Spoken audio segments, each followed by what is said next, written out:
Alright, lads, how many is there you? 1, 2, 7, 1, 2, 4. How the freak you count? 10, boss. There's 10 of us. Ah! That's right, boys. It's been a long time since we've been in Rogue Trader 1st edition, 2nd edition days. It's been a long time since we've been in 3rd edition days. That was 25 years ago. It's been a long time since Assault on Black Reach, 6th, 7th, and 8th, and even 9th. We are now going to 10th edition Warhammer 40k. Welcome back to The Red Ones Go Faster. I am Old Big Mac, and today we are talking about what it's going to be like to play Orks in 10th edition. So for those of you who haven't caught the news yet, last night at Adepticon, Games Workshop announced 10th edition Warhammer 40,000, and it's going to be a huge shakeup. Gone are the days of having 1,000 books to carry around. Everything is now one-page rules. I am excited. I think it's actually going to work. It sounds like they said that the full rules are going to be free for the 10th edition, and then the index for every army is going to be free on launch. They did kind of make mention that codexes will be paid, but it sounds like what it's going to be is the digital rules are going to be free, and then if you want a paper book, you can pay for it, which, you know, as you saw by some of my collection here, I will probably do that just to have the lore and the photos and everything on there in the library collection. But the big change as far as army composition goes, they did go over that last night, is gone are the old force organization charts. Gone are detachments entirely. It's now going to be pick your warlord, bango, and then build an army. And the restrictions they gave were no more than 3 of any data sheet, except for battle line, which you could have 6. So battle line is probably going to be things like boys. So of course, many of my green tide war bosses went, oh no, that only means 180 boys and we're stuck. Well, not so fast. They said data sheet, not unit type. So you can take 6 squads of boys, which traditionally have always been up to 30, so that's 180 boys. You can also take 6 squads of Beast Snagga boys, then they're new guys we got.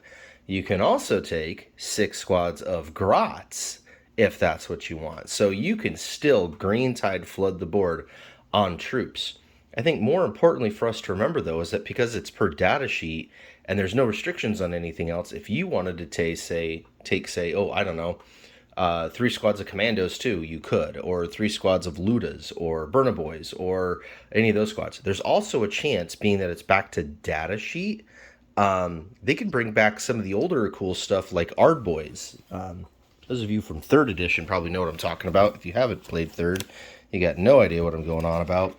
You used to be able to, with your boys squads, see if we can find it in here. Oh, doesn't that just bring you, fill your heart with love and joy seeing that? Yeah, so yeah, your Slugga Boys and Shooter Boys used to be separate entries. There's a chance we could go back to that. But they also had, maybe it wasn't until 4th edition, you could upgrade 1 unit to Ard Boys. And so instead of having a 6-up save, they had a 4-up save. So every one of those data sheets could be a separate entry. So again, there's a chance that you could get 6 squads of Shoot a Slugga Boys, or Slugga Boys, Chopper Boys, and 6 squads of Shooter Boys. So the green tide is alive and well. I think this is a great time to be an Orc player in 10th edition, because if you want to do a whole bunch of Morkanauts and Stompas, you can. If you want to do a whole bunch of Buggies, you can. Dread Mobs, back on the table. All of that stuff without having to take crazy detachments or wacky numbers of things. Because remember, you could have 3 dreads per data sheet. 3 data sheets, that's 9 dreads, right? Gotta think like that. You gotta be cunning and brutal. Now, of course, all of this is speculation because we don't have the data sheets in front of us yet. We don't know what they're going to say, how they're going to break the units up. But we do know that battle line units have a limit of 6. Everything else has a limit of 3. The one thing that I do want to caution is they started off by saying, pick your warlord. You know, right now we have that limit on you can only have 1 war boss in your army. In order to keep people from taking an entire army of just HQs, which could be a possibility, they might restrict a bunch of HQ units to being the warlord. And so it's like you get Gaz, and then that's it, right? There's no other named characters or no other war bosses. They could go the other way, where like you could take a warlord, and then you can still take, you know, a Def Kill a War Try again, you know, a war boss on Warbike, and a Mad Doc, and a Big Mech, and all sorts of stuff. We don't know yet.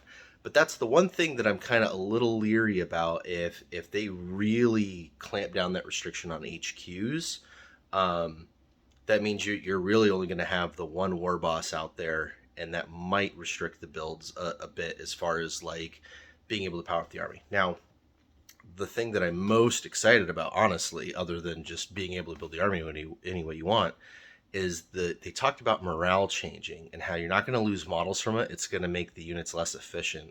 I think we're going to go back to the day when orc morale was they counted the number of boys, and as long as they couldn't count that high, they were still good. And I think that's going to be amazing, because if they bring something like that back, if they bring a mechanic back like that where orcs just don't care until there's not enough of them left, is on, boys. Party time. It is on. So definitely super excited for 10th edition. It's funny, I feel like I've spent the last 3 years painting random units to make detachments work, and as detachments changed in Armies of Renown and Arks of Omen, and I could have just been painting whatever I wanted the whole time and ended up with my entire Speed Freaks band like I wanted from the beginning. So yeah, get out there, paint your minis, put stuff together, get pumped up, because the boys are back. 10th edition is going to be the Great Waaagh! Catch you in the next one.